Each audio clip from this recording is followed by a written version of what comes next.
Hello, everyone. Welcome once again to another episode of Lack of Focus, episode 90, A Little Reprieve. I am your host, Ed Horde, and alongside me tonight, my producer extraordinaire, Mr. Chris Sheriff. Chris, how's it going, my friend?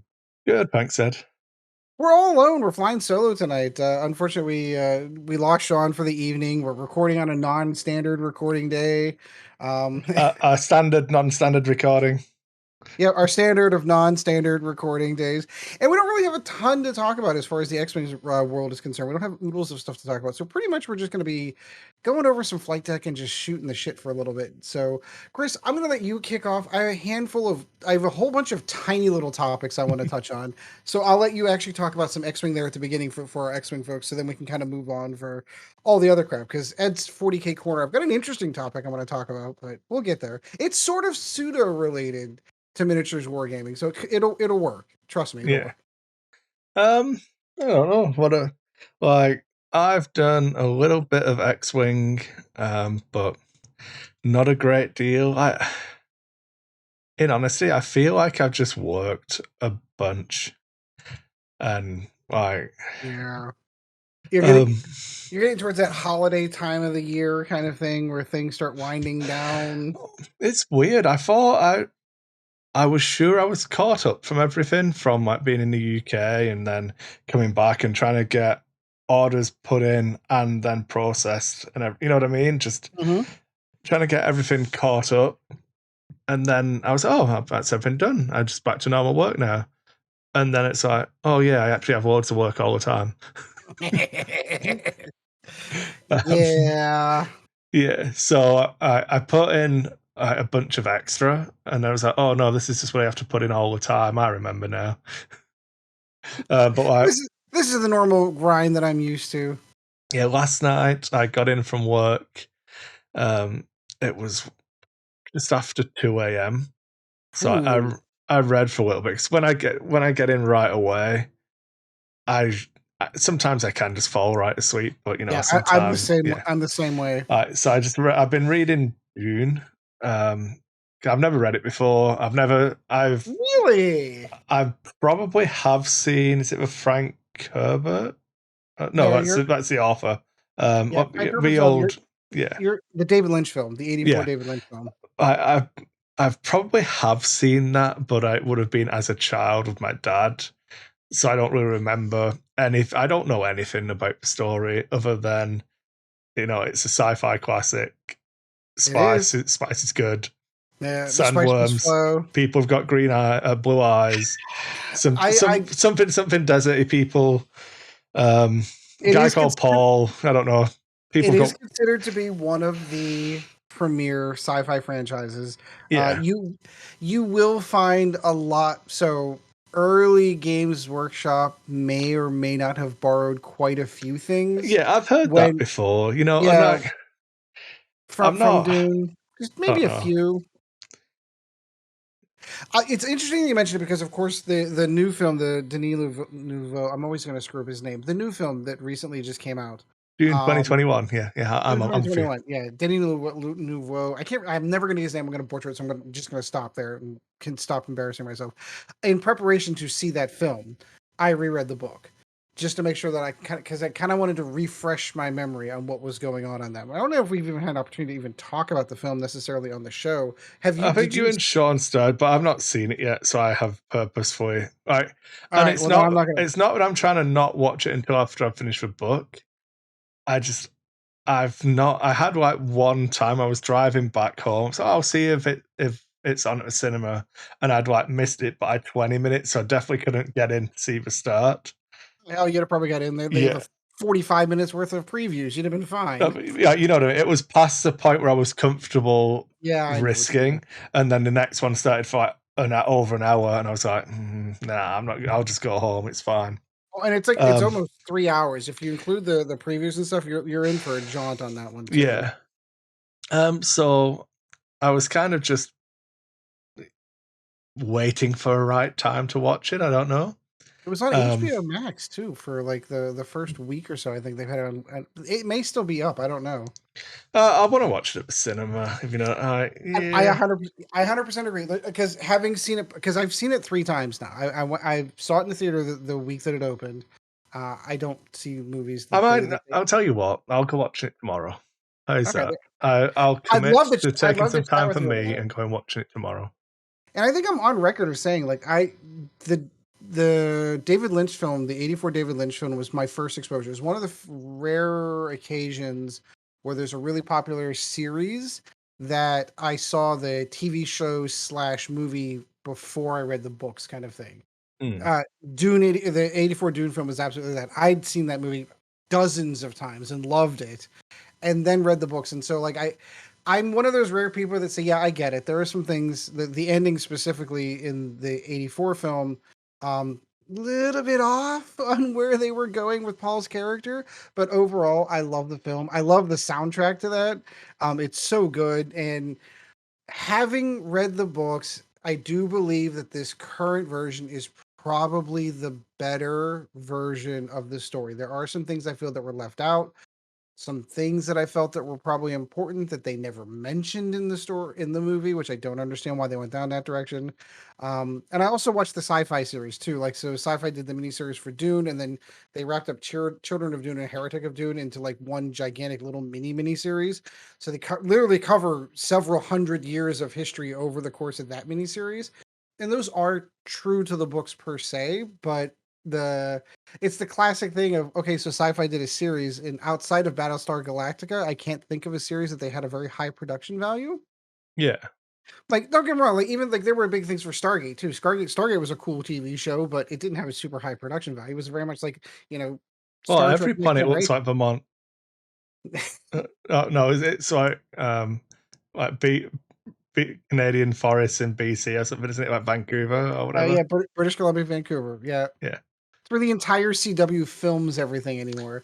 Because what I told you when we went out to Vancouver a couple years ago, we saw signs all over the place because they were filming for the Flash out there. About the week that we were out there, so of Yeah. course the kids were super helpful. Like, we went to a park that we know that they had filmed in before intentionally to see if they were filming anywhere, and we did see some vans, but of course everything roped off. They're not going to let you go in there, but so we actually saw an area where filming was happening, but we didn't get anywhere close to it. Yeah.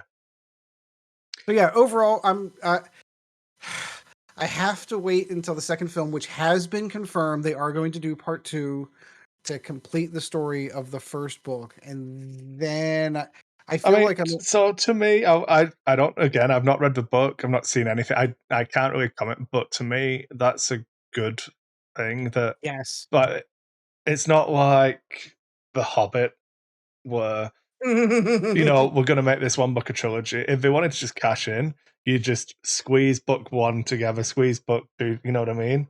Yep.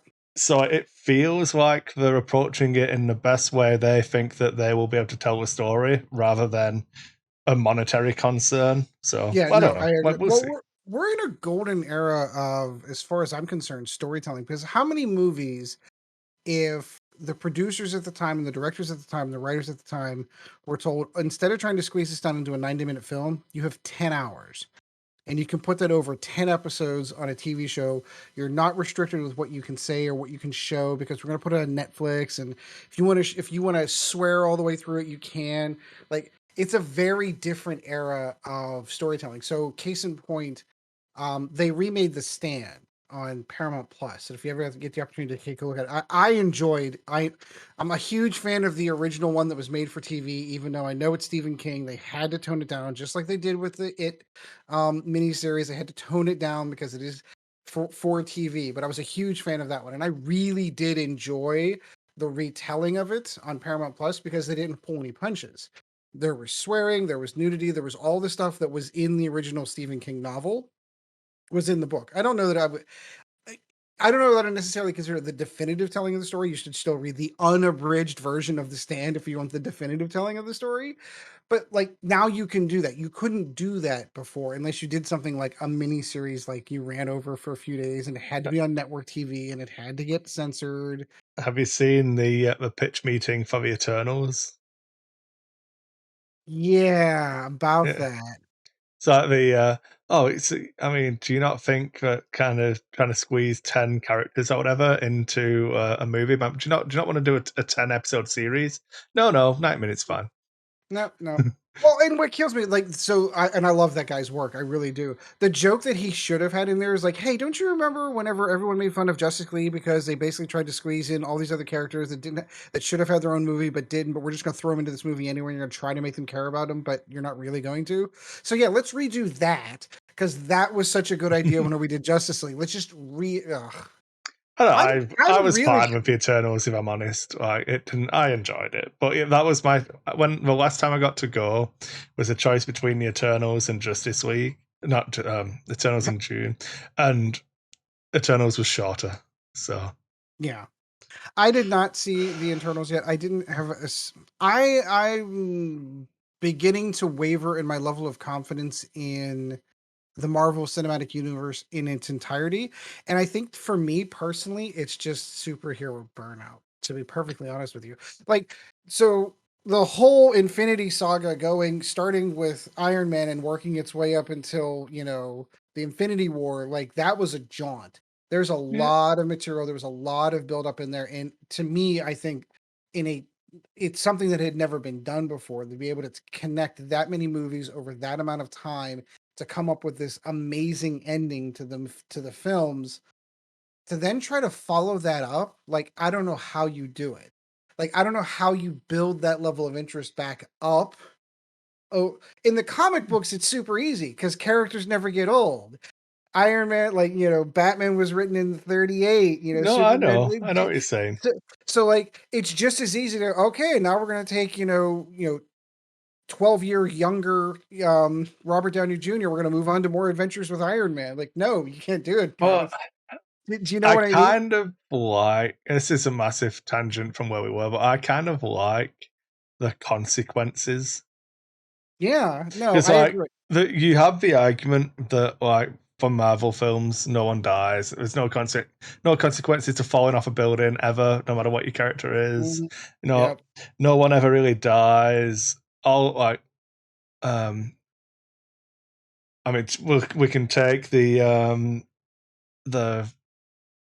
Rise of Skywalker pitch meeting as an example. So like, Mhm. oh, so what I wanted to do for this movie is have emotional consequence, but not deal with the fallout of the emotional consequences.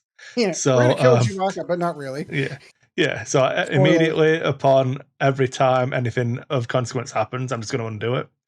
Yeah, Whereas in you, the fact that Robert Downey Jr. will just get too old to be Iron Man, in the sense like, he won't be too old to be Tony Stark, but he would have been too old to be Iron Man.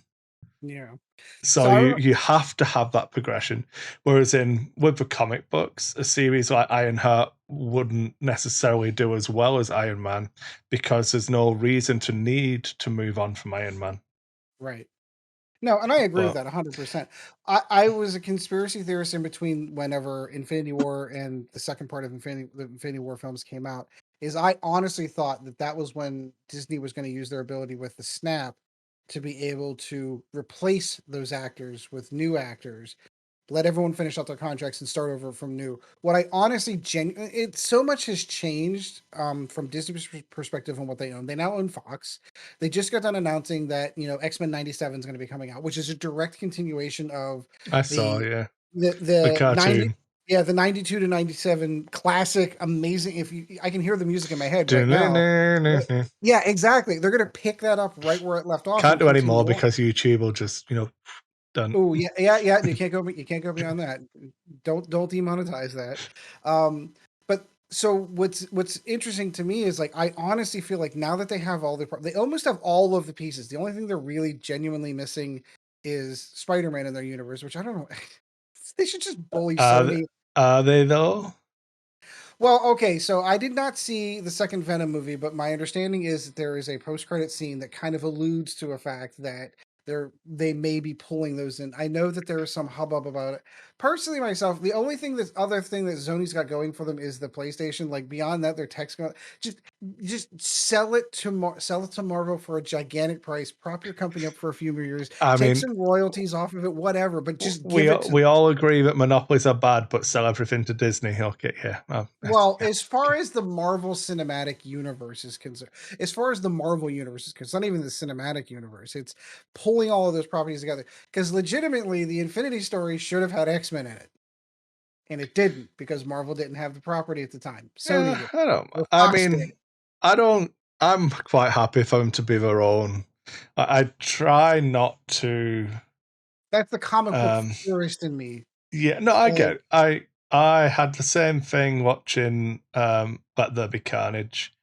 That again, that was my favorite. That's what got me more into Spider-Man. Was my uncle working on the game, the Separation Anxiety, um, and Maximum Carnage. My uncle did the graphics on those games, I which did not that know that. yeah, that was the reason why they introduced Carnage. Was made for those games. It was like a comic book event kind of thing. You know what I mean? I did not Um, realize you had a it connection all to that. That's cool.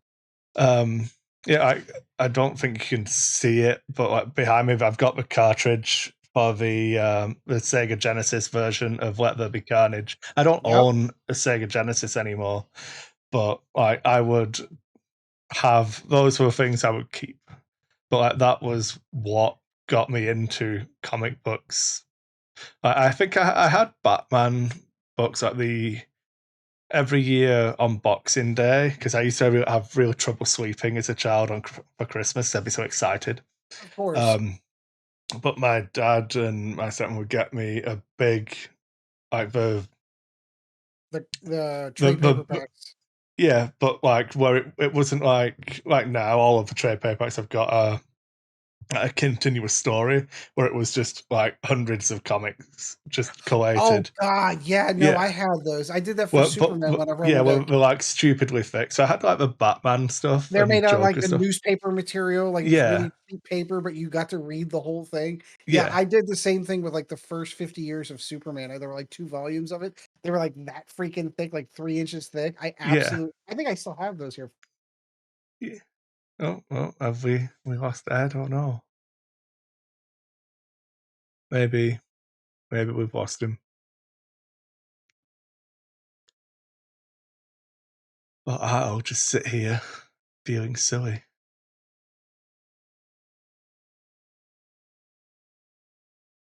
Sorry. And he's back. Yep, sorry. I forgot that parenting tip, I always have the kids' internet turn off whenever, Oh 30 yeah, minutes yeah. 30 I minutes remember. before they're supposed to go to bed, and I forgot to take the Yeah, and it's gonna get anyway.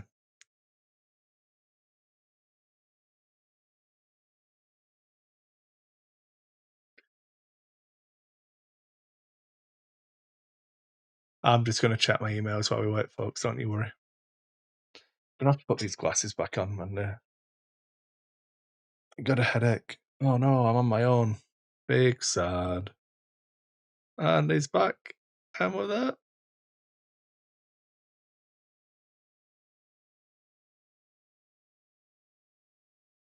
got like circly death.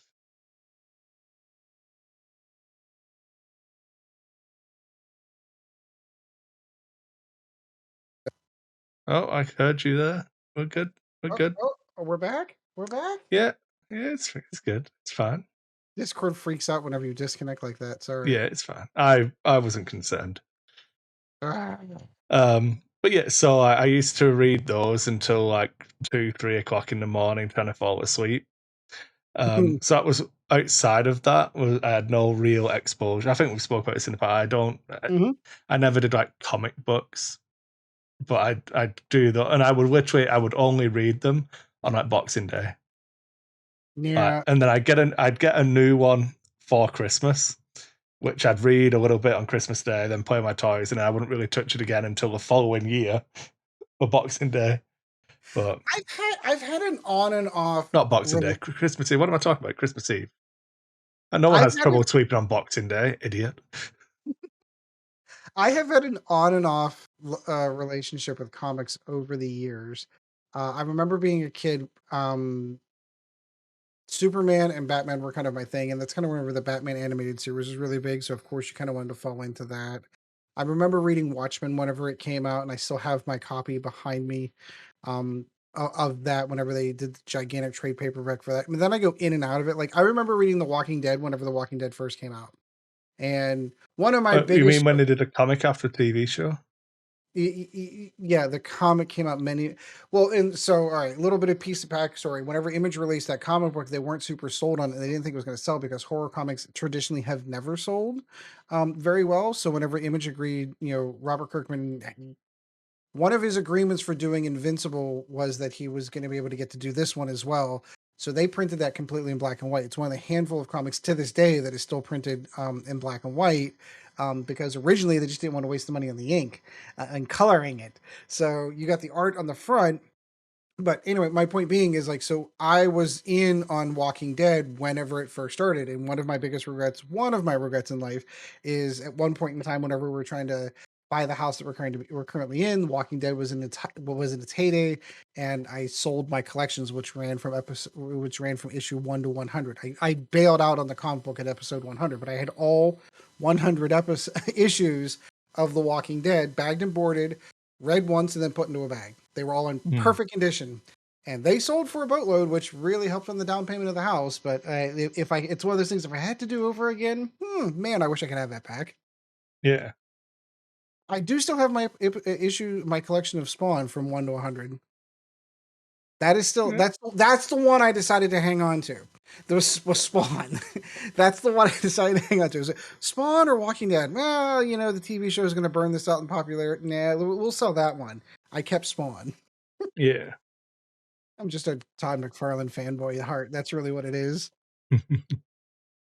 Oh, but I can't remember what we're talking about now. We were talking about me working, so I worked really late last night. That's what it was. Yeah, that's where we were. Last night I was at work, got home. So I was reading, got in at 2:20 and read some of Dune. See, because that's where the tangent brings us back to. So I was in bed reading my book. Got to sleep about 3 a.m. I think, but then Jill was working today, so I had to get up with Evie. Mm-hmm. And then my mum's here as well, so she was taking her out to an inflatable play center kind of thing. And so she got up at like 9:30, 10 o'clock, and then I just went back to bed, and I only woke up at 2:20 in the afternoon. So your sleep schedule was all messed up. Yeah, and I'm still tired. It's fine, but yeah, I've done. So I painted on Sunday. I finished some BFG stuff on stream, and then I painted a model on Monday because Jill was off. So I just chilled out, did some painting, and I was like, oh, cool. Tuesday night, I've not really got anything planned. Do some painting, and didn't. Wednesday, Evie was at daycare. I did zero painting. Ooh. Thursday, my mum was here, so she could have had Evie. I could have done some painting, done anything, just didn't. Yesterday, I didn't do any painting, didn't do anything. I've just been really tired and You're saying that for once I've done more painting than you this week. I still painted a full model. Right, well, this week, I didn't get that. I didn't get that far. I got my base coats down on my Flying Hive Tyrant. I painted Yar Umbar for my Necromunda gang. So that was a guy with the hood, like the Hessian sack hood, and the long las sniper rifle. He should be up on my Instagram, I think. I don't think I looked at Instagram today. It's definitely on Discord as well, but I've posted pictures anyway.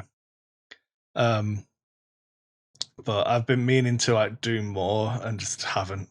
All of the garbage on the table behind me is filled with crap again because I just haven't. I noticed that. Yeah, just haven't bothered. I've got so you can see Morturian just behind me, I think. Somewhere. Ooh.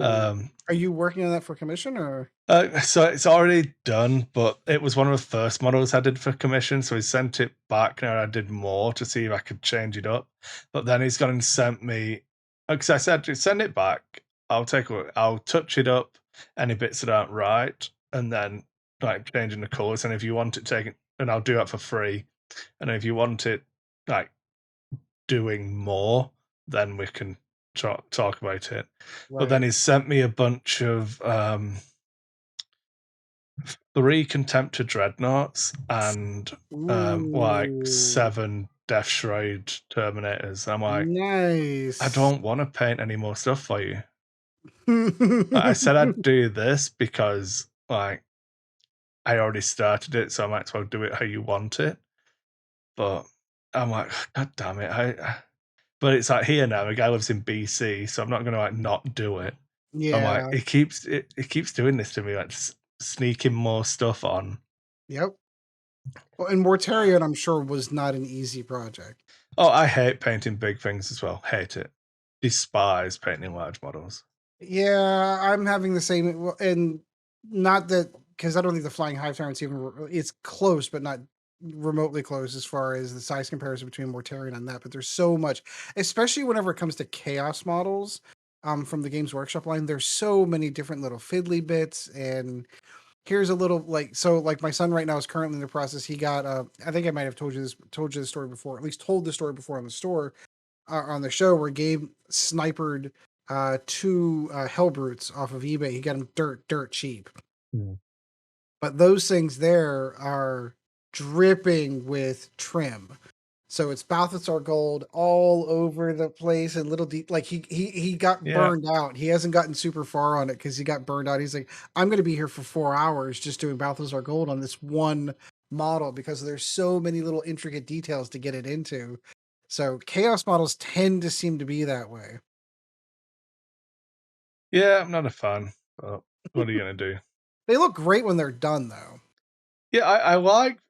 I've got some Death Guard stuff of my own I intended to do, but like I say, I just got burnt out on the project, so I haven't really looked at it. And that's why I was supposed to be a nice cheeky, just do some of my own Necromunda stuff, and that'll be fine. And then I can work on Sisters, and I'm like, I've done nothing. Can't wait. I I get haven't. it. I played. Was it this Wednesday? No, it would have been last week. We finished up our Arkham campaign. Because we were playing the Dream Eaters, which is 2 mini campaigns. It's pretty interesting. You play 2 different investigators, one set in the Dreamlands and one set in the waking world, and you're Ooh. trying to like um just go through. I don't want to spoil anything for it, but like, In case you run it for us later. well, this is the card game one. Oh, gotcha. Um, and we finished that, so like next week we'll do some palette cleansing game. But like that and then 2 games of XWing, and they've been on Friday nights when I've been working, and I kind of what I used to do is I don't work Friday nights, but I go to a store and like host the XWing, and but I'm not at work. But I can't remember the last time I went to a store to just play like and wasn't clocked in. Yeah. You know what I mean? So I played one game where it like um one of the new people wanted another game, and I was like, okay, I can play, and he wanted to play quickly, so we just played normal rules, like it's in like current imprint rules. Gotcha. Um, Because technically those rules haven't taken place yet. yeah, yeah, and I ran. I'm gonna have to bring it up. It was Guri with advanced sensors, um, Boss with some stuff, and Ooh. I'll bring up the list. It's not that difficult, is it? Where are we? Go there. Then, well, yeah, so it was Guri with. Oh, I'm just going to find it rather than guess. I'll definitely remember to edit the site. It's fine.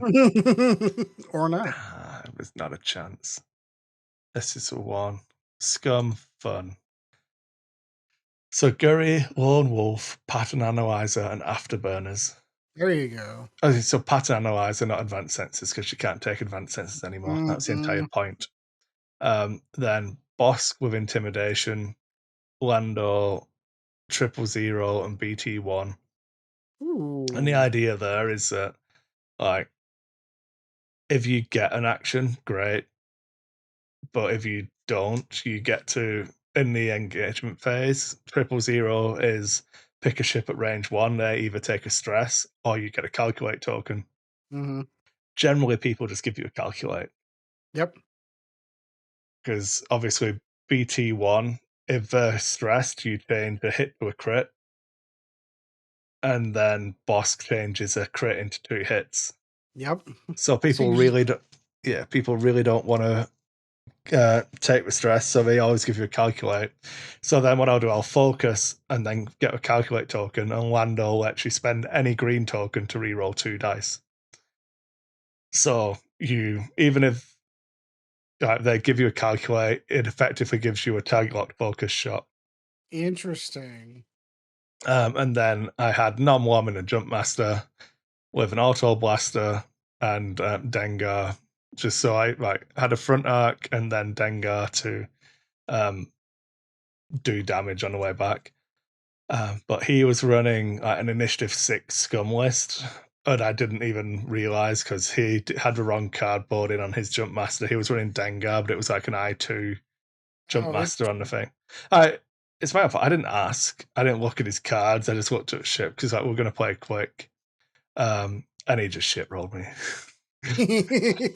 Just like I went to do stuff like relatively badly because I kind of fed non-wom in so that I could get it in a position to be in the way, so that when he came around, I could collapse on him. But I didn't realize it was Dengar, so by the Yeah. time he fired torpedoes at me and did a bunch of stuff, I was like, "Yep, well, that's a bunch of damage. Yep, yep, I agree. Mistakes were made." So that was like over in 5 turns. Everything dead. Oh, wow. Yeah, like I hit stuff, but I was just behind in the damage race. So, you know, make sure you know what list you're playing against Yep. sometimes. Um, That and does help. then I played last night against one of the listeners, Matt, and I ran my the Inferno Squadron mini swarm with X1 Vader again, and I played against Sean, Ooh. but I made some tweaks to it this time. So I was a lot more comfortable with the list this time around. So Vader was brilliant evasion and afterburners, so nothing in the sensor slot, no missile this time. So he's similar points, but he's pretty trigger happy on spending that force because I'm like, if I use fire control system, you kind of end up locked in on a target because you want to keep the target locked so you can convert hits to crits with the ship ability. But Vader doesn't struggle for action, so if I just take a target lock every turn and spend 1 force for a focus, right, it's pretty, you know what I mean? It's not Yeah, that it big of works. a loss. And then brilliant evasion in case I'm like low on force and need it for defense.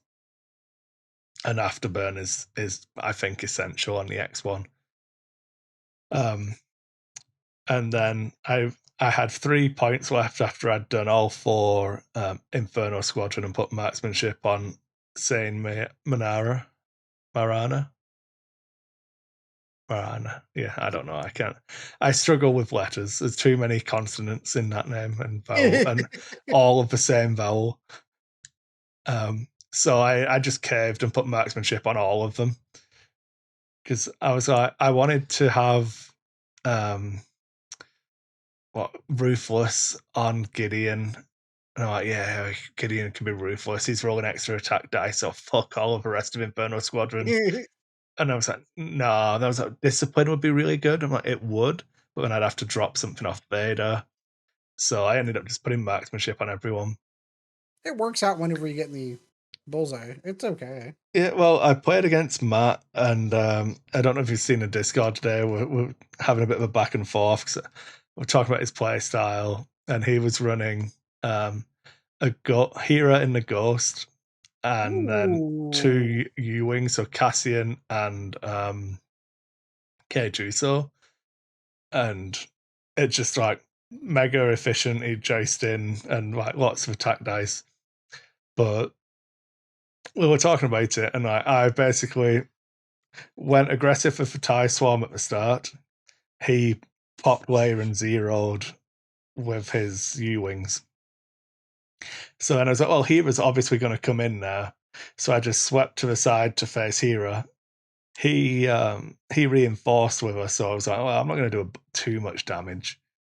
But then, like, Vader pinged some shields off, saying dealt a damage card underneath the shields, Yep. and that's actually really good because she deals a damage card under the shields, which then reduces you to only having one hit, which means that reinforce doesn't do anything. So you ping off another shield. Whereas in like if you didn't spend the crit, it would just one of them would get cancelled anyway, you know. Right. And that activates Gideon, so he's rolling extra dice. It means that Dalmiko is activated when Hera shoots next round. But yeah, he did come in with Hera and rolled like a 5 dice range one shot with target lock and Saw Gerrera, which saws convert all his focuses to crits, and then you take a damage. But he got 4. It was 2 hits and 2 crits, and I was like, yeah, well, we'll see. Just popped Iden immediately. So like first shot into TIE fighters, I had to pop Iden. But then like Hera, I left with 6 hull left because all of the crits that got through because of marksmanship were all directs. Ooh. Yeah, it was just like, yeah. So then I was like, well, Hera's pretty much dealt with now. So then I moved. I'm not going to put myself in a bad table position to keep chasing her, especially Right. because the TIE fighters will never catch Hera because of the way she manipulates the dial. So that would mean that Vader has to chase her, and I'm like, not putting Vader in a stupid position. So I was. Matt was looking at me, like, what are you doing? So I was like, I put my dial down and I was like, this is a correct decision. I shouldn't change it.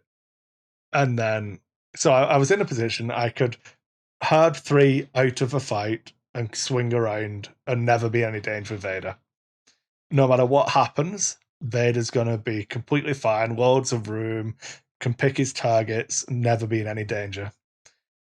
Or I can one bank and just keep pumping away and dealing more damage.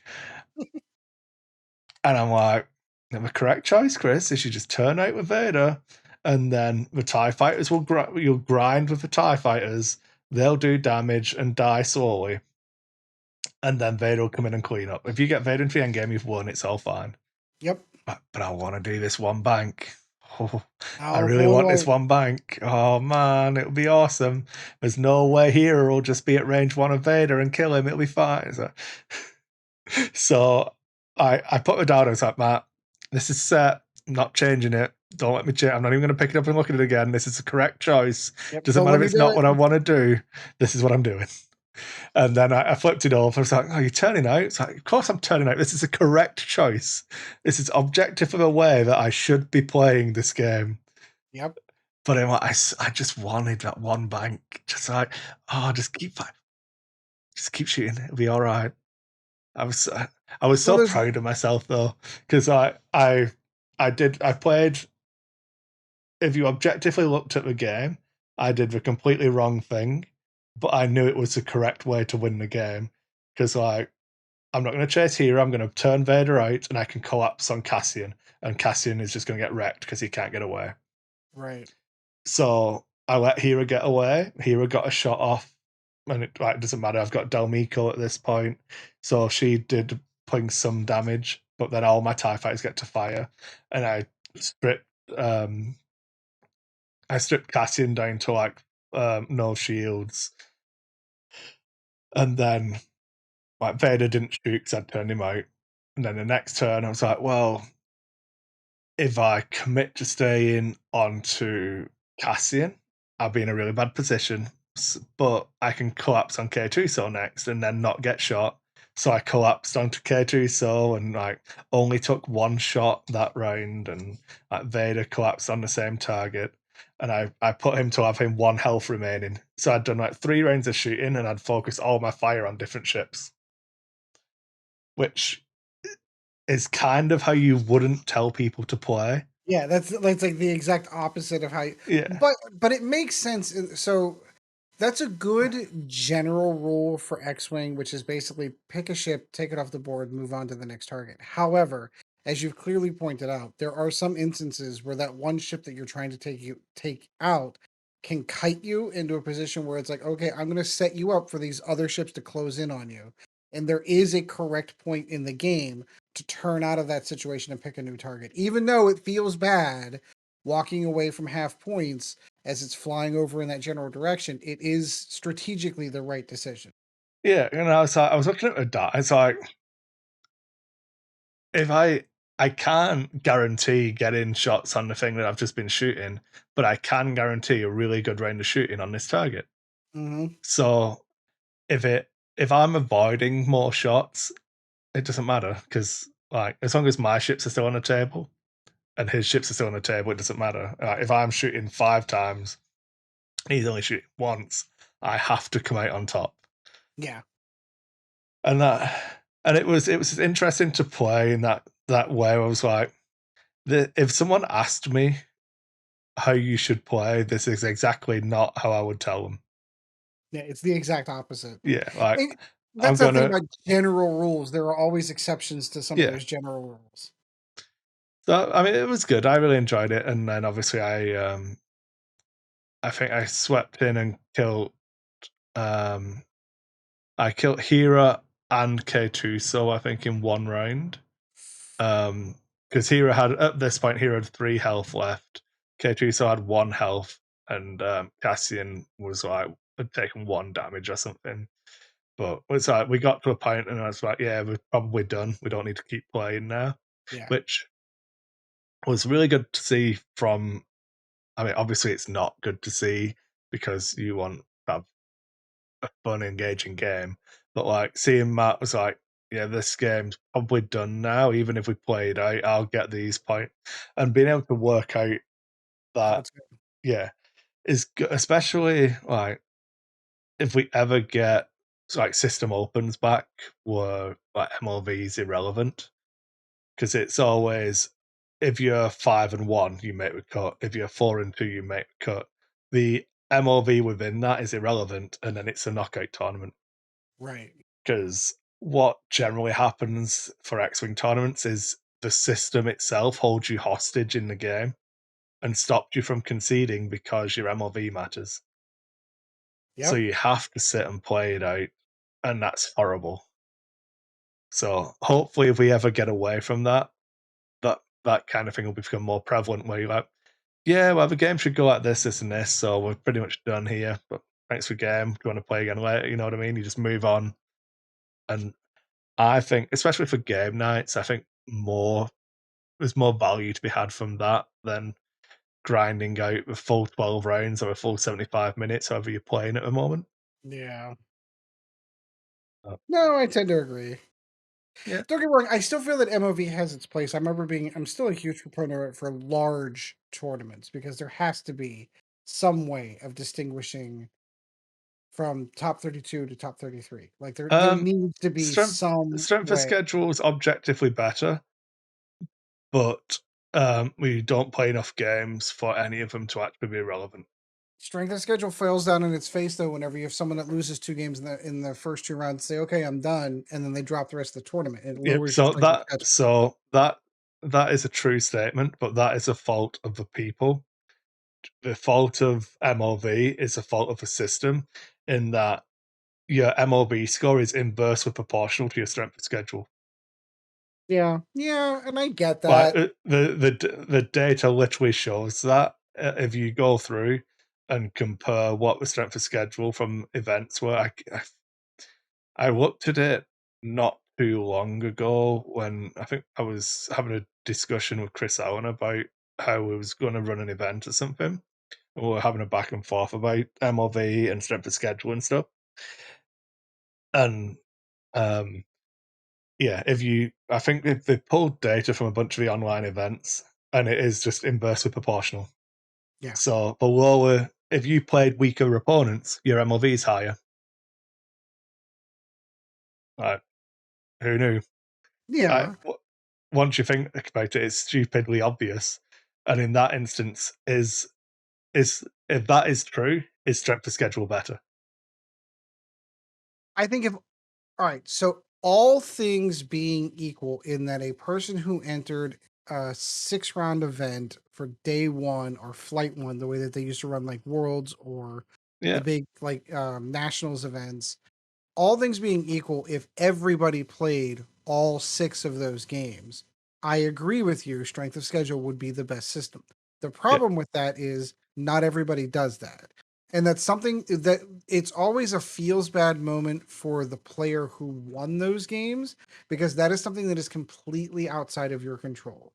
Someone that you faced in round one who later went on to drop the tournament drops your strength of schedule through no fault of your own. There's No, nothing I that you agree. can. And Whereas with MOV, I can control that but as a you that's what player. I'm saying though. You can't control who you play against in each bracket.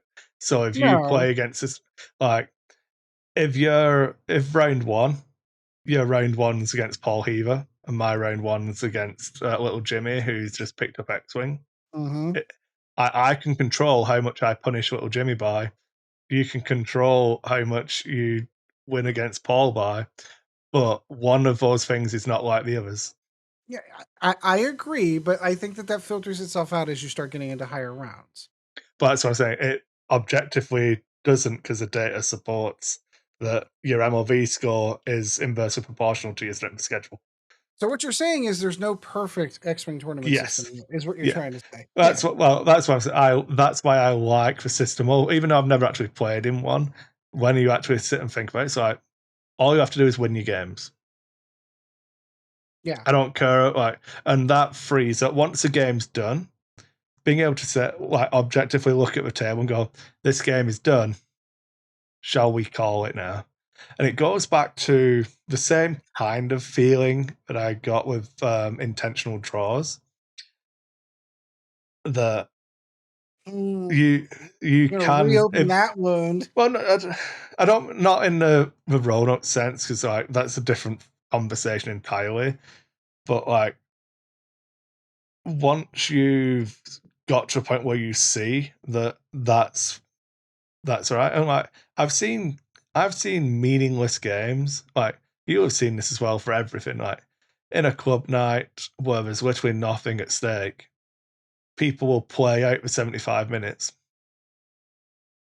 Even though it Be- doesn't matter. yeah, and it's like, would you have more fun playing a fresh game, or do you actually want to see the outcome of this game? Yeah. And like, So, there's no right or wrong choice. It's so what for you the in the moment want. So for go on. those who don't know how the system opens work, they were never determined by a top X number. It So was all it was when the way it works, paraphrasing basically, is there is not there is no top cut. You don't cut to 32. You don't cut to 64. You take the number of players and cut to a clean number. So like if for example it works out that there'll be 40 people who are like um 4 and 2, then it that filters. And the way you reward the people who did better is that those people get the buys in the knockout stage, right. whilst the other people play against themselves until you have a clean elimination bracket. So Yeah. yeah, So it's literally just based on wins. yeah, Win and you're in, lose and you're out. So yeah, that whether it does eliminate the strength of schedule, it's whether I won by one or I won by 100 or 200 to nothing. It doesn't matter. yeah. The only time I like MLV is in a league format or a round robin format. Yeah. I'm always a proponent of strength of schedule. I feel that the only real problem with strength of schedule as your primary tiebreaker is that we do not play enough games of Swiss for it to be relevant. Yeah, because there's only 6 rounds. It'd be different like 12.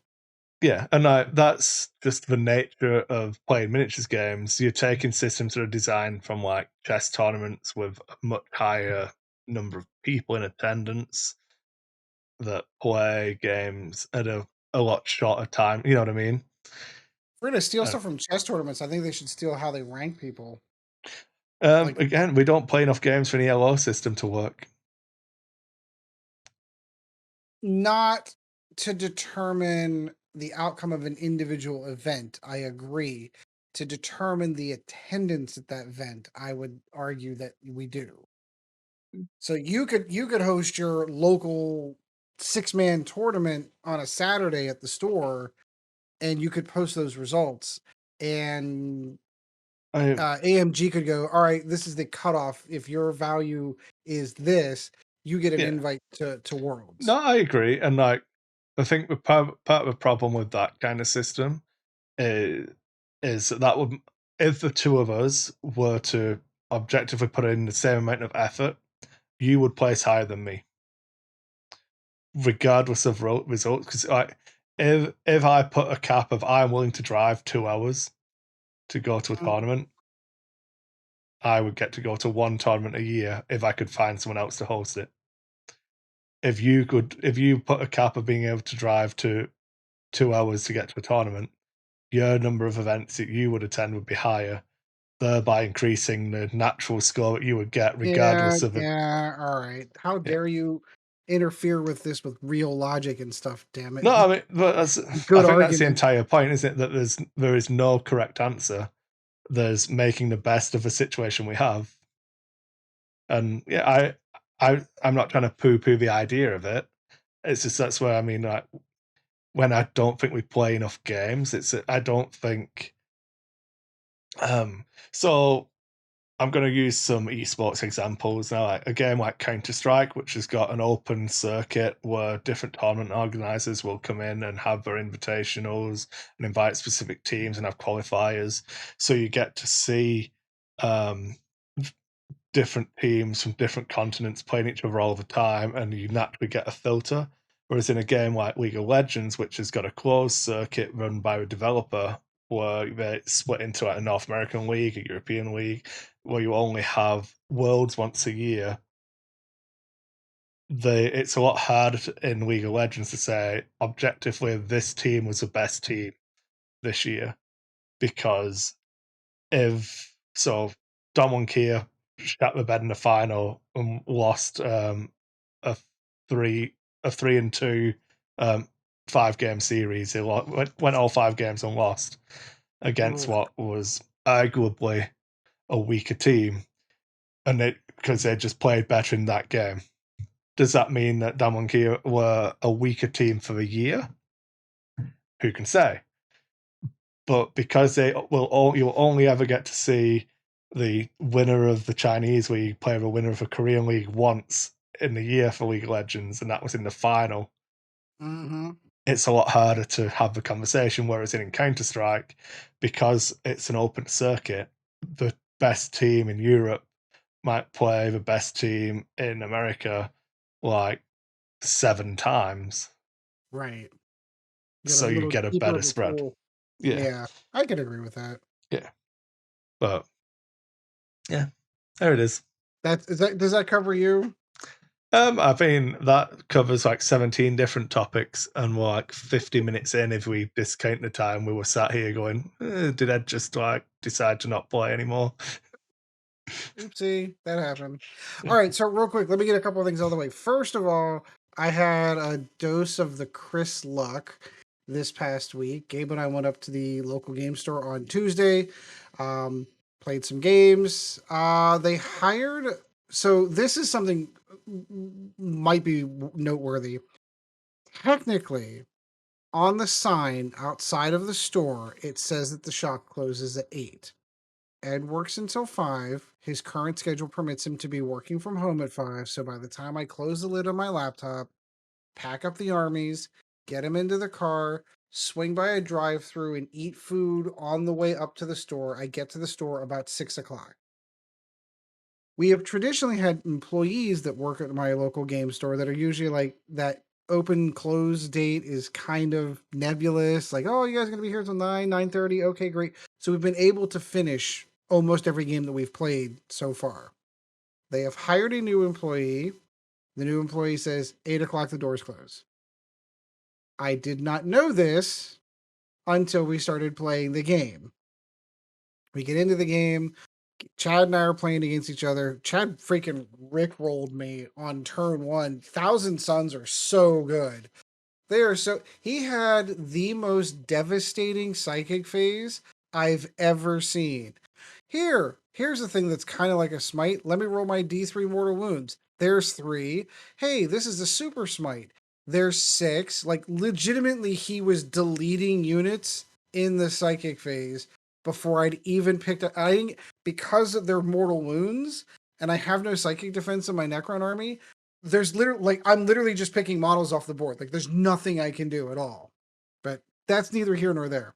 On the drive home, driving down the road, 25 miles an hour, coming up on a red light, engine dies on the car. And I'm like, well, that's weird. So Gabe and I kind of coast into a parking lot, turn the car off, turn the car back on. It starts back up. I'm like, all right, I have to take it to the garage tomorrow, find out what's going on with this. I go to put it in drive and step on the gas, and nothing happens. So to shorten that story up, I get it towed to a garage. My regular mechanic looks at it and goes, I think there's something wrong with your transmission. He's like, we pulled the fluid's all black. I've got bad feelings about this. I don't do transmissions. I'm going to have you take this over to a transmission shop and have them take a look. I have a distinct fear that, I don't know, 6 weeks before Christmas, that a very, very large expense for repairing my car is coming. Like, one of those expenses you're like, well, is it just better to trade the car in and go buy a new one kind of expenses? So we'll see how that goes. I'm a little concerned. Of course, the transmission shop, it's the week before Thanksgiving here in the US. So, of course, the transmission guy's like, I'm not even going to get a chance to even look at this until after Thanksgiving. I'm like, all right. Yeah. So it is what it is. Luckily, we bought Gabe a car for his birthday. So there are 3 vehicles here. So unfortunately, one of us has to take Gabe to work and pick him up from work on the days that I have to go to the office. But Yeah. So that fucking blows. No, That's the one thing we always have, is because we only need one car. It's a pain, but it's not you know what I mean? It's not a big deal. It's an inconvenience. It's but, weird to me yeah. because Gabe only turned 16 in February. It's 16 driving age here in the US. Had to sit for 6 months basically on his learner's permit before he was actually, he's got a job. He works at a grocery store. So it's only been since like August since we've had 3 vehicles up and running and moving people around. But in that 3 months, it immediately became an instant inconvenience to go, oh crap, we're down to 2 cars. Yeah. When 3 months before, we were totally fine operating under 2 cars. Now all of a sudden, it's a gigantic big deal. No, I understand, man. I understand. So like I said, I've got bad feelings. I've been pulling the Han Solo joke all week. Like, I've got a bad feeling about this, but I guess we'll see how it goes. Maybe it's not as bad as I think it is, but I think it's as bad as I think it is. So let's get that out of the way. We finished the Alien RPG. I don't want to give spoilers out because I know someone's going to be compiling all of that, but we finished Alien RPG and we had some good conversation on the module after. I think in hindsight, maybe I should have picked a different module to play as opposed to that one. I mean, I will defend you here that I don't think you not running the starter box module is something that you should intuitively just think.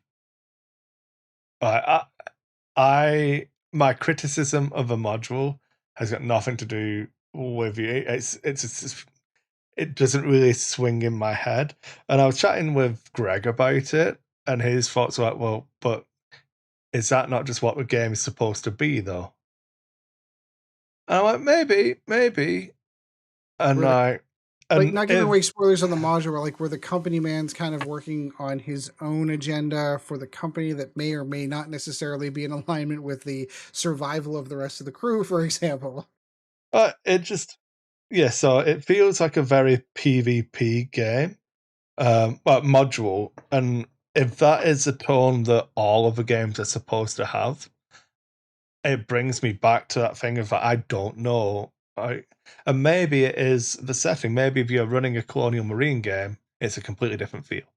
Yeah, and I think it I would think be. my point is that I would probably do a Colonial Marine game for your starter box. Yeah, I would agree.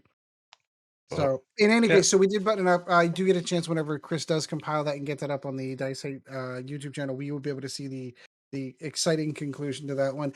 Like I said, overall, I was satisfied. The story had the conclusion that I thought it was going to have.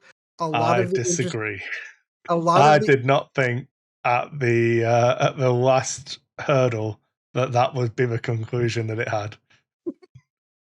But I had fun with it, and Yeah, so I totally get it. So Alan, I think, probably had it pretty much on nose on point as far as what the average person playing a role playing. You, me, anyone else says, "Hey, there's this cool role playing game. Let's go and play this." We all consider ourselves to be all kind of on the same team, working towards the same goal. He yeah. was very, I don't know if off put's the right word, but confused I, almost th- is probably I by the think fact that he was in the worst possible position by his yes, character goals and alignments, in that his experience was all tailored that it is a normal role playing game. Let help the team, man. Just make sure everyone else mhm, is okay. Everyone else is your friend. It'll be good. Don't worry about it. And everyone else's like agenda is fuck everyone. right. I'm getting out with my skin and some cash, and that's how it's going to work. Like, So, and I can see it from his side. I mean, I so probably would have been had I been that character, and then um, with no expectations at all of what the game is about. And like, I think, and I've thought about it more, and I think the pitch, like when we go back to like, how I pitched the different D&D things, I mhm, think the pitch for that has to take into account that. So the way this type of game works is that everyone is their own individual with their own individual motives, and it's up to the players how much they come together and align those motives or not. If you and like even having a thing of like, if you choose to be two separate parties doing two separate things, that is okay, and I will mhm, make it work. yeah, Like the players have to have faith in you as a game mother to actually like manage their enjoyment and their time in the spotlight and everything like that. And I think you did a good job. It was it was difficult. So we spent very little time all in the same room. yeah, So because everyone was off kind of doing had yeah, their own agenda. I will say though that overall, I think playing the game over Discord worked out just fine. I think we were all doing dice rolls over the honor system. So my advice to anyone who is interested in playing the game and want to feel like they have to go out and get the Foundry modules or the Roll20 modules, I don't know that those are necessarily required because the game very much is theater of the mind. Would it have been nice to be able to pull a map up and have individual icons on the map to say this is where this person is and that's where that person is? Sure, but because we were doing so much of it in theater of the mind, and since there was very little rolling, so much as there was role playing, I thought it worked out fine. So yeah, overall, though, I think if we do get an opportunity to delve back into that game again, I'm absolutely going to go for more of a everyone's on the same team kind of module, as opposed to the intrigue that we had and with that. yeah, So that's done, and I had a good time. I enjoyed it. I can put that back on my shelf now and say, okay, I've gotten that out of my system. Um, Beyond that, gaming wise, as I already alluded to, I committed on the crates Discord to painting my flying hive tyrant. I had commitments this morning. But I had a good 2-hour window where I had nothing scheduled to do anything. So I sat down and I got my base coats down for my Flying Hive Tyrant. So I got some Cadian flesh tones down, and I've got most of my carapace prepared and ready for wash. I have some cleanup I have to do tomorrow. But my hope is to start washing tomorrow while Chris is doing his painting stream, if you're doing your painting stream I tomorrow. will be, yeah. I also have obviously Thanksgiving break coming up, which gives me 4 days in a row. So I don't feel that at this juncture, I don't feel that my goal of getting this completed for the end of the month is in danger. I think I'm well on my way, and I think I should have that done. Yeah. And one of the other things I want to talk to before I get into the 40K topic, which is probably going to be the last thing I'm going to touch on, I had an interesting fortuitous event happen that I just thought I would share because it's a cool story. So couple of weeks ago, my youngest son was talking about video games that he remembered playing when he was a kid. And some of the only console that we had for a really, really long time was the old Nintendo Wii. Um, Backstory a little bit, I've kept up with consoles right up until the PlayStation 2. Then I got married, had kids, and I'm like, okay, PlayStation 3 is out. Ooh, that's $600. I got a kid on the way. I can't buy that. So I didn't. We didn't buy a console until the Wii came out because that was a gigantic thing whenever my oldest son was born. So of course we got one of those. It was pretty family friendly, all kinds of family friendly games for a long time. That was the only console that we had in the house until we bought the PS4 a few years back. So So my just to kid, interject, I saw sure, a go ahead. post on Facebook today saying that the PS3 is 15 years old now. I know. Fucking cheat. 15? Are you fucking shitting me? Yeah. 15 years old. I was like, no, it can't be right. No, I can't. Like And 15 years old? I mean, maybe a Super Nintendo is 15 years old. then Like, oh, like, what? no, What? yeah, it's fucking horrible, isn't it? Oh, man. Getting old I'm sucks like, bad. oh, can you imagine 20 years ago, in 1990? Like, oh, What? wait, Wait a minute. math's not working out right here. Jesus. Oh, Yeah, man. it's where It all makes me sad. this gray hair comes from. That shit happened. Yeah. But in any case, so my youngest son they were all reminiscing about these old Wii games. I'm like, I think we have it in a box somewhere. Let's go ahead and dig it out and toss it onto the TV and have it try. And long story short, the Wii did not function. I took it to a guy to repair it, wasn't working, and I'm like, okay, crap. So my thought process was, well, Christmas is coming. There's a great retro game store in my neighborhood. Maybe I'll pick up one for Christmas for the kids. Fast forward 3 weeks. Where I work, we have a whole bunch of IT equipment in this big storage room. And every couple of months, my boss goes through and says, okay, we have a whole bunch of equipment here that we don't use, old, let's get rid of it. And as long as I've worked there, I have seen a copy of Wii Sports sitting in a box. And I asked about it one time, and they said, oh, well, a few years back for Christmas, we went out and bought a Wii so that we could, play Wii bowling for a Christmas event. And we set it up for a couple of hours, tore it all down, put it in a box, and it sat on the shelf. It has never been touched since. Not one time been touched since. So of course my boss is going through all the boxes, and he goes, we do what we call the IT flea market, which is here's a couple of pieces of older equipment that aren't up to specs for what we would keep into production now, but here's a couple of laptops. I mean, they still run Windows 10, but they're just not up to our current specs. We're going to put those out for the IT flea market. Well, as soon as that Wii went onto that box, it never actually got onto the cart because Ed snagged it.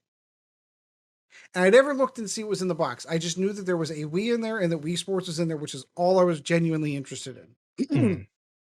I get it home and I open the box, and what I find is so the Wii is in perfect condition. It's one of the black Wiis with the Wii Motion Plus remotes. One of the Wii Motion Plus remotes has never been opened. It is still in the brand new OEM Nintendo. The two nunchucks that come with the Wiis have never been opened.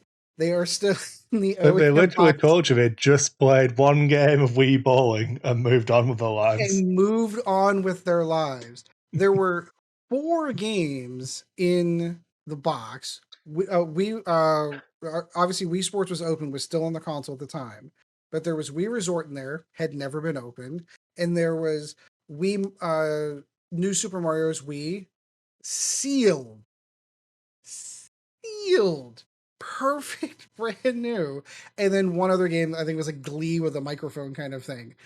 So I went, holy crap. They even had like the component cables, not just the red, blue, yellows, like the full Yeah. 5 cable, brand new, still in Nintendo OEM packaging. I went, this is brand new.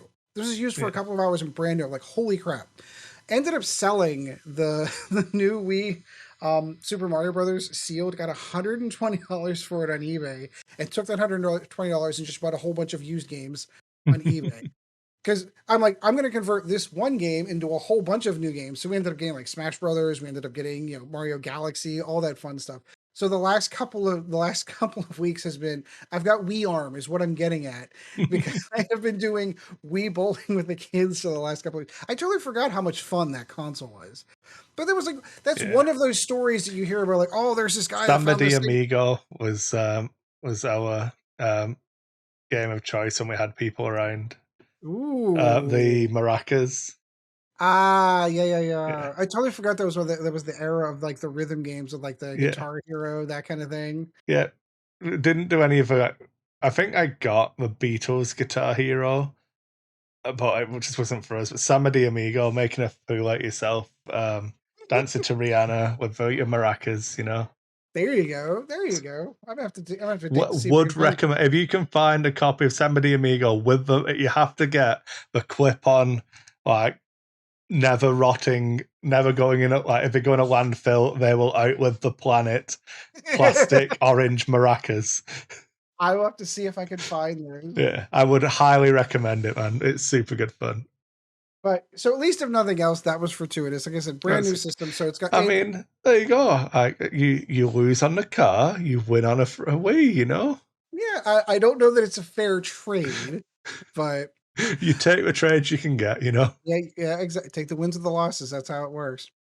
All right, so the last thing I want to cover real quick, I know it's going to be 40K related. The reason why I wanted to bring this up here, because I feel like it's a direction that miniature wargaming in 2021 going into 2022 moving forward is something that we might want to start considering. So in the last couple of weeks, Games Workshop did something which was phenomenal. A little bit of their history for a brief moment. People have traditionally poo-pooed Games Workshop for a handful of reasons. First of all, they always want to complain about Games Workshop prices, which I have debunked multiple times. Yes, their models are expensive. However, skiing's expensive, golf's expensive. You pick a hobby, it's expensive. I totally get it that it's 18 cents worth of plastic that you're paying $60 for. But that's not an argument as far as I'm concerned. Like, there's so many different ways to I go mean, around it. how much does it cost to grow poppies? And like opium's expensive, man. I know, right? But one of the things, if there is a fair criticism to put to them, is the fact that they have never genuinely cared about game balance for the vast majority of the lifespan of 40K. They would put codexes out. Those codexes would be broke as shit. Maybe they'd release an FAQ a year or two down the line to kind of correct a couple of things, but they never adjusted points. They never adjusted anything like that. And that's one of the reasons why I ended up going to playing XWing in the first place, is because as 6th edition started coming to play, that became very blatantly obvious that they were just making rules to writing rules to sell models and then never going in and auto correcting that in any way, shape, or form. The game became very unbalanced, which pushed me out of the game because it just wasn't fun. Fast forward, it's my understanding that 8th edition, they kind of started to correct the course with these We yearly did books. I thought it was twice because you'd do a general's handbook every year, and then there was an interim one in between each. Right. It'd be like So the big FAQ, which is halfway through yeah, the season, quote unquote, where they'd adjust points again. But that didn't start for 40K at least until 8th edition. That way they went 7 editions through with that particular mentality. They made an announcement this week with 9th edition. They did the game balance data slate. Excuse me. The game balance data slate, which is designed specifically to adjust the not only point levels but power levels of armies in the game. So they went through and made gigantic sweeping changes in the game. this is what happens when orcs win an event, Ed. I know. Orcs Here win are once, and then one time. Here are 3 armies that are clearly dominating the meta right now. We need to adjust them. So they adjust the rules for how many flyers you can have in a game. They adjust the rules for how many buggies you can have in the game to basically nerf that entire orc list. They go through and look at Drukhari and Admech and go, these guys are kind of ridiculous. Let's raise their points so that we can kind of help bring game balance. So a lot of the tournament lists that were running at 2,000 points, under the new points go up to like 23, 2,400. So they're losing 400 points worth of stuff to adjust that. They said, hey, Necrons, you guys are kind of failing. Let's help you out and make all of your units core. So all of these abilities, these aura abilities that are coming off of your leaders now affect units that they didn't affect before in the Codex. But the exciting part, more than anything else, is they announced that these changes are going to be quarterly. So they will be able to keep an eye on the meta, see what is going on, see what armies are dominating, see where things are broken. And instead of having to wait a year or 6 months or sometimes longer to have some sort of correction in the meta, they are going to do this every 3 months digitally. It's not going to be a book you have to buy. It's going to be every 3 months, like clockwork. A new update is going to come and that's going to when you adjust buy the points. codex, you get the code for a digital copy now, don't you? Correct. Yeah. So it'll auto adjust. Mine already auto adjusted on mine. Whenever they made what is core, but for the Necrons anyway. But my point being is that is something that traditionally I would have never pointed to Games Workshop and said they're keeping an eye on the meta and they're looking at game balancing and they want the game to perform well. Traditionally, that has not been them. And when I thought about this change, I'm like, why don't other tabletop miniature games how do you keep a traditional tabletop miniatures game in the world of video games and computer gaming? How do you keep people interested and how do you keep them engaged? You can't keep up with this model of I have to keep buying new rules.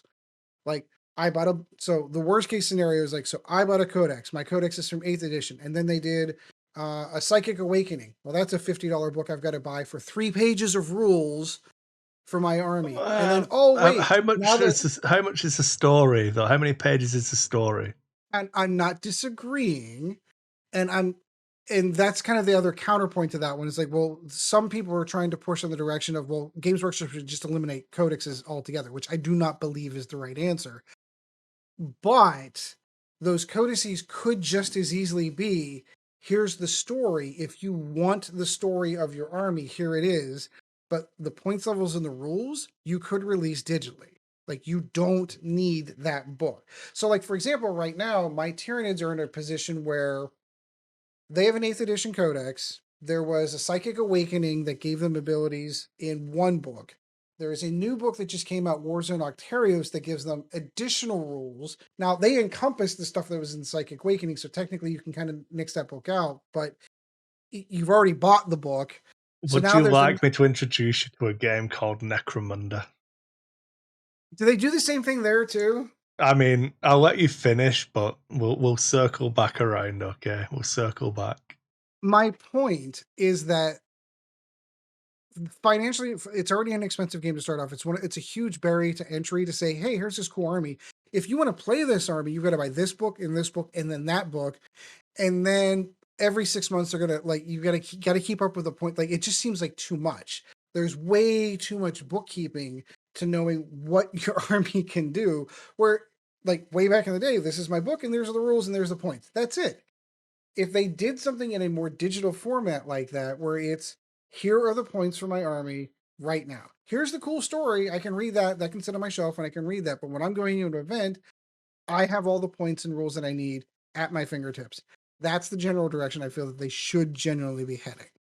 So my hope is that this is where it's going, because they also, the week before, did an online survey, which is something else that Games Workshop has never done before. 27 question survey on how they're doing, how the game's doing, the health of the game, like what would you change, what little pieces of information. And obviously they had this change already in their back pocket with the intent of releasing that. But my hope is that they go through and read some of those and go, here are some other interesting ideas. Because I know the note that I put in was like, I don't want to have to buy 3 or 4 books to play my army. Give me digital rules. It's 2021. Hopefully they listen. but I think that they're going in the right direction. I thought it was an interesting move coming from a company who's traditionally moved at a snail's pace to fix anything competitive. This is the first move since I've been playing that I feel that they've moved in the right direction. Now tell me the horror stories of playing Necromunda. So let me just go to the GW website so I can get you the All right. correct list.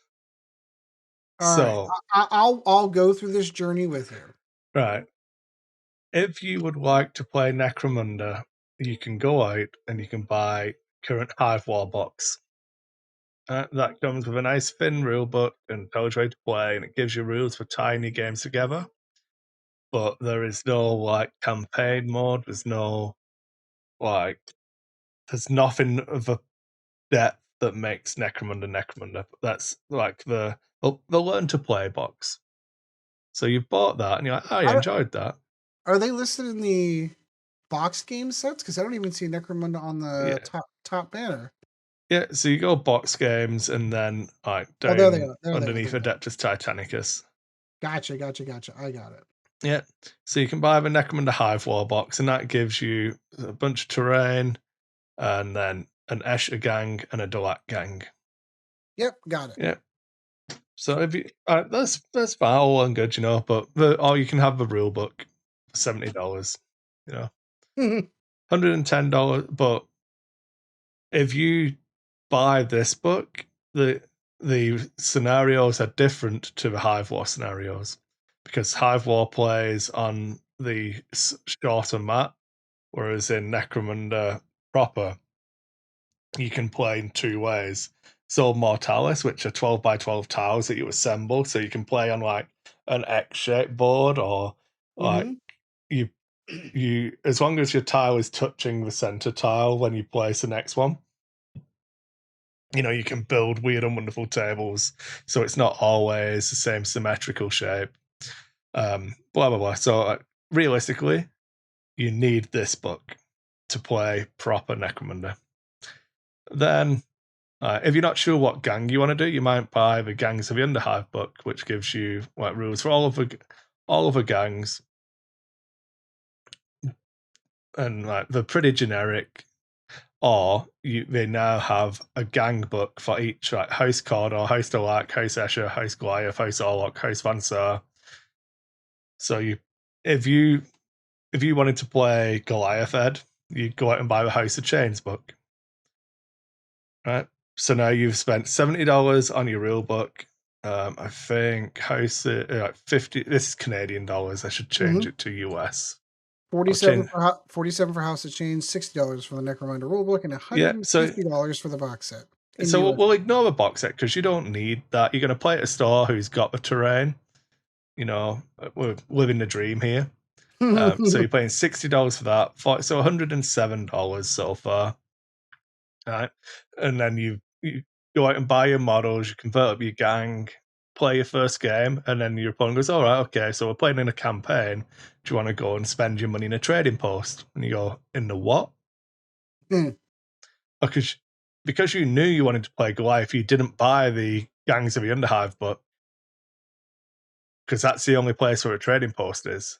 Oh my god. So now you've got to go and buy that book, even though it's got the rules for Goliaths in there. They're different to the Goliath book rules.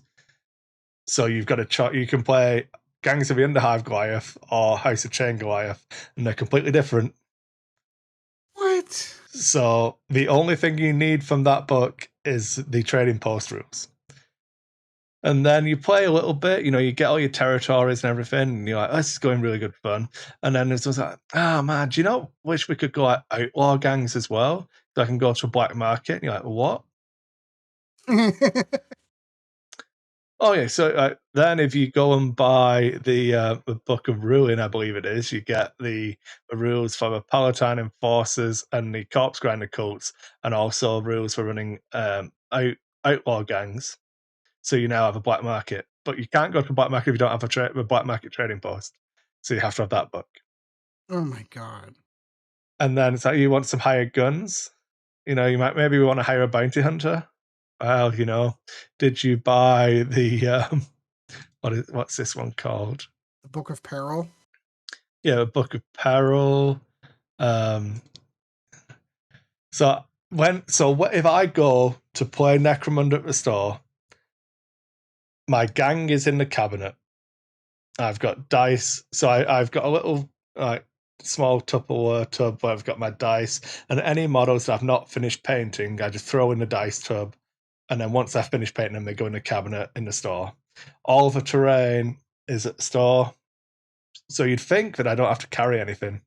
I have to take my rule book, my House of Chains book, my Book of Ruin, and my Gangs of the Underhive book. So I've got to carry 4 hardback books with me just to play your just to squad. play one game of Necromunda, because in the post battle, and it's not even playing the actual game, it's in the post battle sequence. Yeah. That's ridiculous. I'm All right. hopeful. So there's a new book coming out, which should have, it adds in like more hive scum gangs and stuff, so you can have a gang of just randos who've come together and like outlaw stuff. And I believe that should have all of the trading post stuff together. So I'm still going to go out and buy another book, and I'm buying that book so that I can just take that book rather than 2 other books. So then I only need to take my rule book, my gang book, and then this trading post book instead of 2 other books. So that's crazy.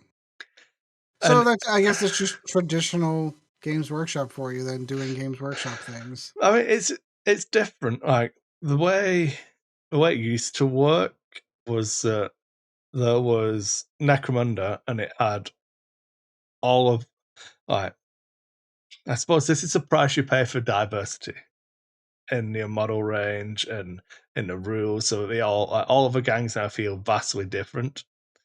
Whereas all of the gangs before were just reskinned, and it was like the skill trees that you could take from were different. But like the core experience of playing Necromunda, it was irrelevant which gang you picked. Now that's not the case anymore. But as part of getting that, you lose out in other places. So That's crazy. yeah, I still really like it. It's still good, but yeah, not gonna lie, it hurts my back carrying all of those books. Well, and it hurts the wallet too. Like whenever that's the level of expectation that you're coming with to try to even attempt to play this game, like that's where traditionally, like that's where that barrier of entry to a game comes in. Like, I mean, it's very, I don't know, maybe insidious in that, like insidious, because you can start playing really easily. It's only when it kind of builds. It's like you buy a gang box and it gives you a list of ways to build your gangers, so you can use the named people so they all have this equipment. And if everyone in your group just does that and plays games, you will have fun playing Necromunda, and it's fine. The second one of you deviates from that, the arms race has started. And then you're like, so I'm probably gone. I'm an idiot, so I'll do a bunch of stuff, but I needed two Goliath need.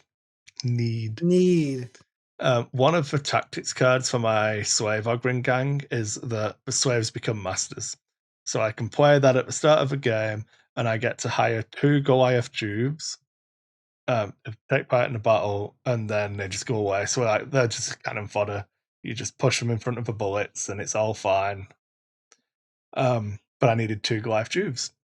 So I had to buy a box of Goliaths. And I was like, well, I've got Goliaths now, so I might as well do a Goliath gang next.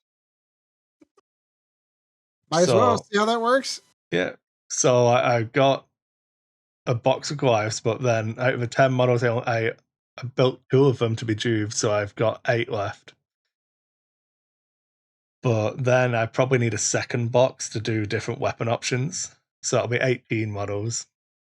Then I want the the prospects and champions box where you get the big stimmers and everything.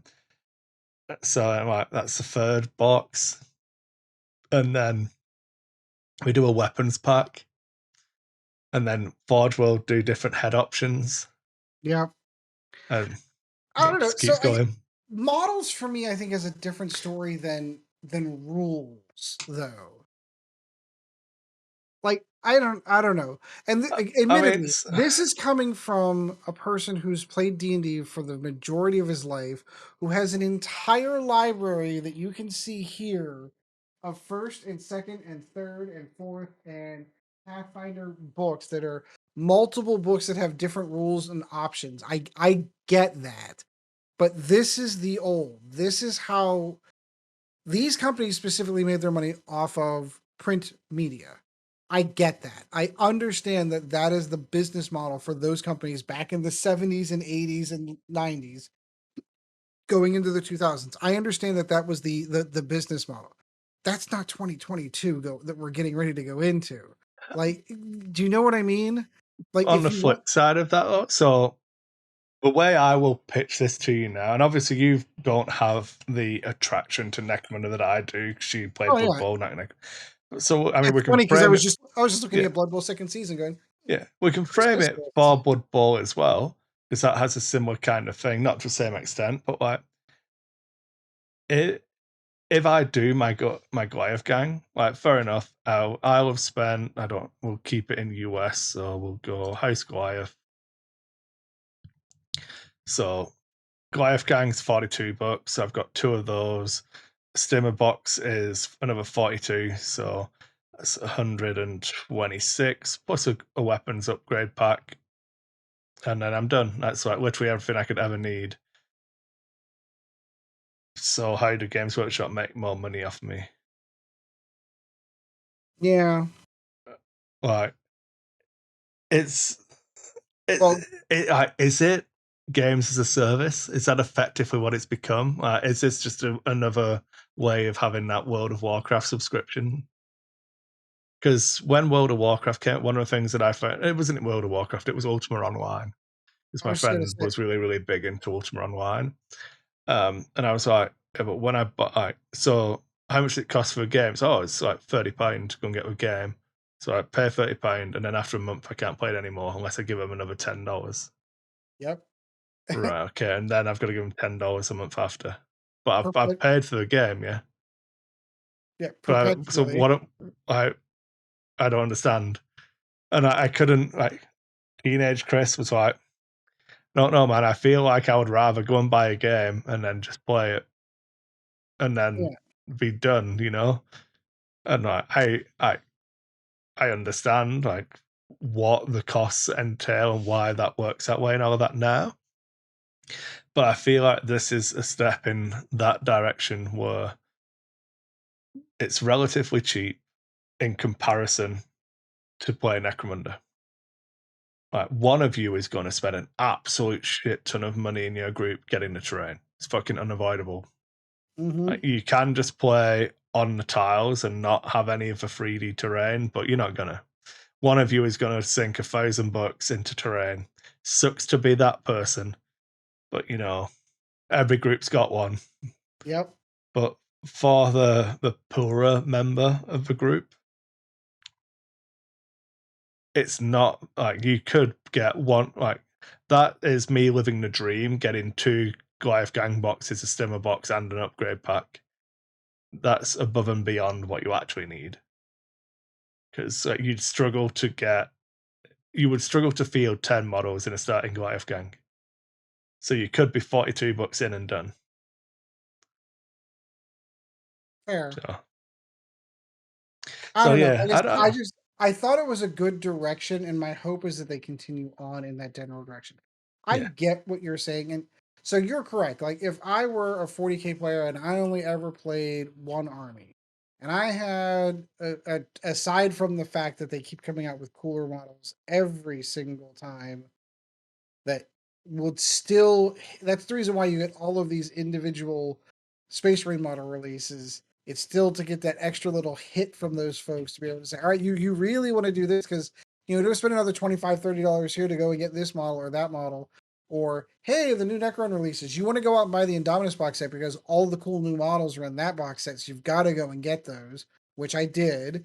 And then I can't even tell you the number of copies of stuff I got because I've got 12 Scorpec destroyers. I've got, like I absolutely went out and got multiples of the stuff that came in the Indominus box set but I don't know. Maybe it's just like the rules section of that. Like I can wrap my head around. I need to go out and buy the new latest cool models because they're new cool models.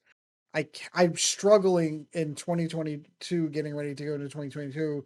Of I need to go out and buy the new latest rules, especially for the fact of the amount of content that you get out of this. It'd be very, very different if the Warzone Octarius rules for the Tyranids was 22 pages. I could Yeah. almost justify the cost, but it's 3 pages out of a 110 page book. It is 3 pages. I am paying $50 US for 3 pages of rules. Now, Yeah. can you find on the Black Seas under cover of night flying skull and crossbones ways of getting those rules if you're not going to go to an official event? Sure, absolutely. But the minute you decide to step on to any level of competition in any way, shape, or form, they are going to expect you to have the rules to your army, including all books necessary to play that army, which means it's a. Yeah. That's it. That's my rant. Yeah. I mean, I wanted to applaud them. I think that they're going in the right direction. I love the idea of just quarterly updates to a game, just like you would like your latest video game. Hey, there's a new version of the game. There's a new update, new patch. Go download and update. This is their version of patching the game. I love that, as opposed to static rules, static codices, and then every once in a while they adjust points and well, it broke it, but we'll get back to that next year. yeah. Yeah, I don't know. I don't really like, as you say, it's not a cheap hobby, It's not. but it's not an expensive hobby in comparison to some hobbies. Yes. Hobbies will be as cheap or as expensive as you make them. Like, if you want a cheap hobby, you could just garden. Right, go outside, dig a hole with your hands, take some, you know what I mean, like find some wild plants, and you could garden practically for free. Or you can go to a garden center, spend thousands and thousands of dollars every summer, and people will take what they want from a hobby. Yep. Like, And as there long are as you are alternative. making your choices with your art, it's like I had a conversation before it was released about the TIE Whisper. Ooh. So we'll bring it back to X-Wing, There you We'll go. we'll That's we'll how you close it close out. it. Yeah. So the TIE FO bomber and the TIE Whisper comes 1 Whisper and 2 bombers in the pack. And we're talking about basically he was saying that he'd heard on the grapevine through different people in like I think it was while the XTC was going on. So basically it heard leaks of what the points were going to be for TIE Whisper. I was like, well, do you not think that's like a really bad thing? It's like, my point was it if Kylo is the only good TIE Whisper, then it sucks from a holistic standpoint. But if the generic Whisper without the config is really good and you can take 6 of them, that is just ridiculous, because you can only get this ship by buying a pack of 2 bombers in this ship. Yes. And you don't So need the two you're armor. now at a point. Well, it's not even that, Ed. If I need 6, I can only ever field 8 bombers, because that's the squad limit in X-Wing. You can't Mm-hmm. go above 8 ships.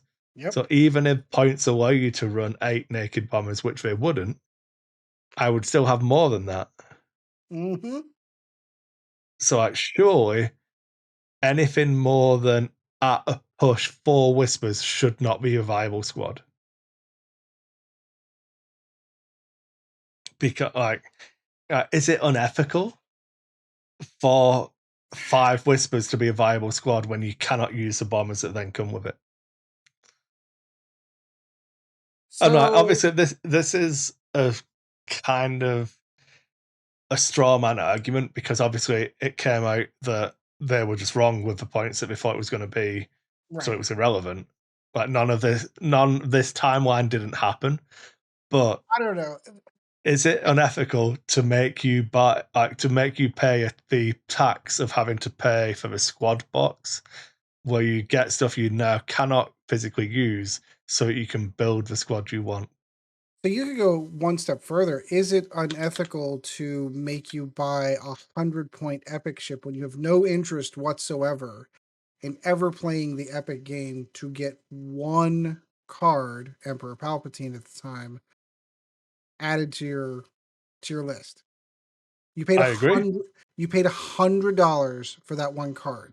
And don't get me wrong, it looks cool on a shelf. It really does. But there are two ships back there that I paid $100 each, the CR90 and the Imperial Raider, for two cards. 3PO, which they ended up giving out. I remember, oh God, do you remember the shit that they got for whenever they gave, they put 3PO in as a store kit one time? Oh Yeah. God. That was a great idea, first of all, for all the people that didn't want to spend $100 on the card. But my point being is, I absolutely. How many times have you ever bought? We'll go back to first edition or second edition. You bought a ship for the upgrade cards. Yeah.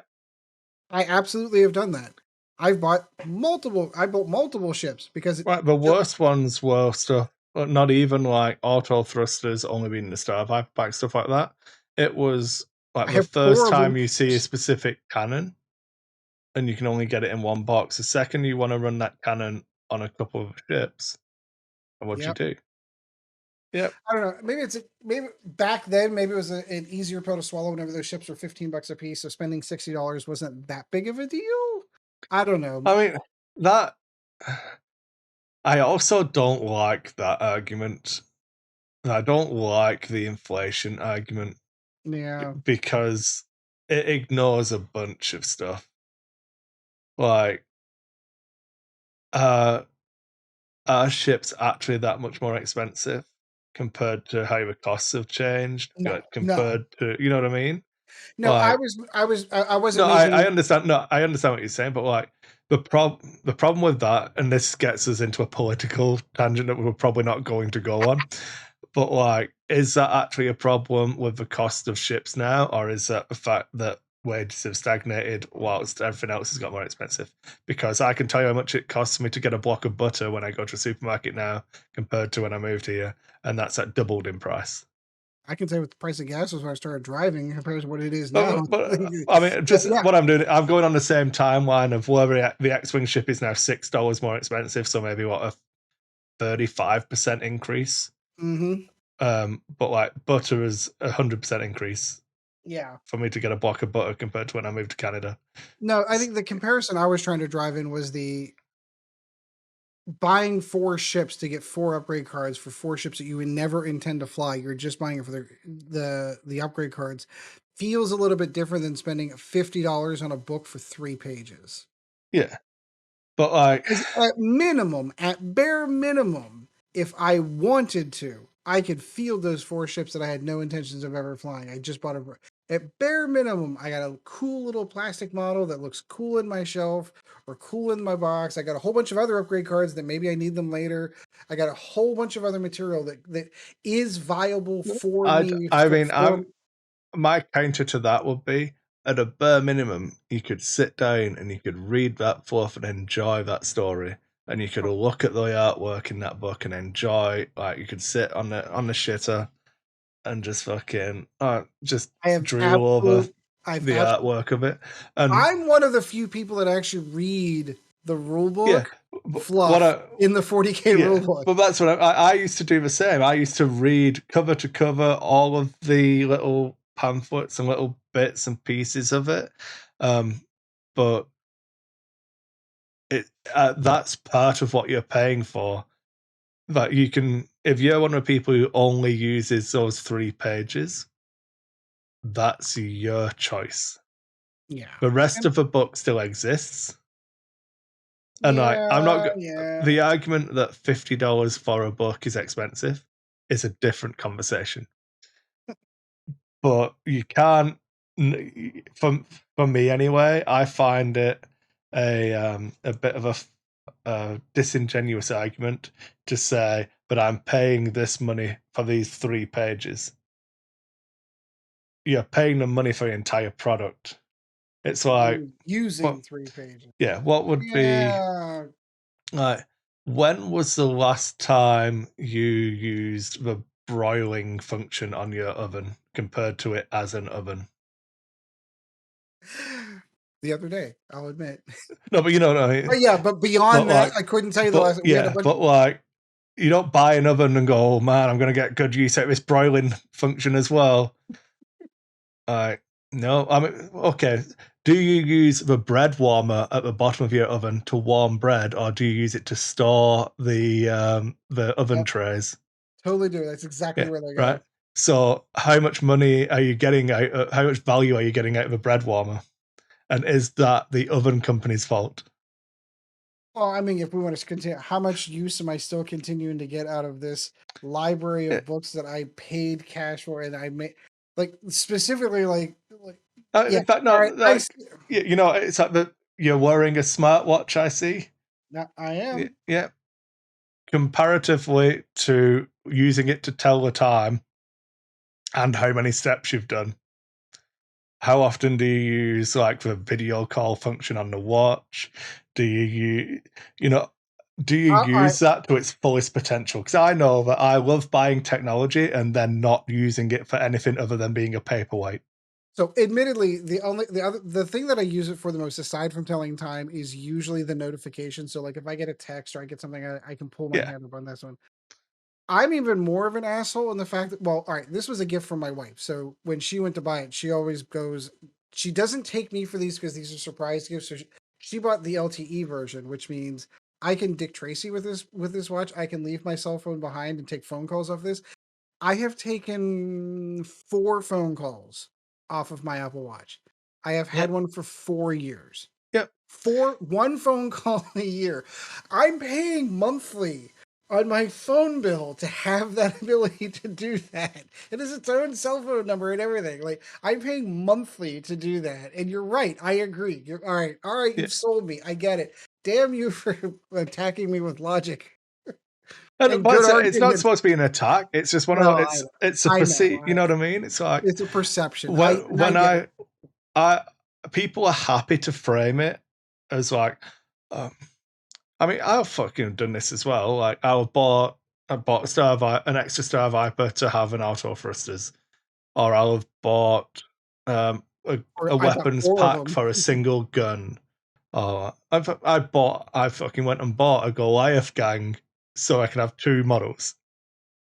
Like, Gabriel's getting ready to buy a Chaos Champion just because he wants the sassy Nurgling that comes with it. He has no interest whatsoever in the model. He just wants yeah, that one little bit so they can put it on his Plague Burst crawler because he yeah, thinks it's cool. and that's funny. It's like, is that Games Workshop's fault that you are underutilizing their product?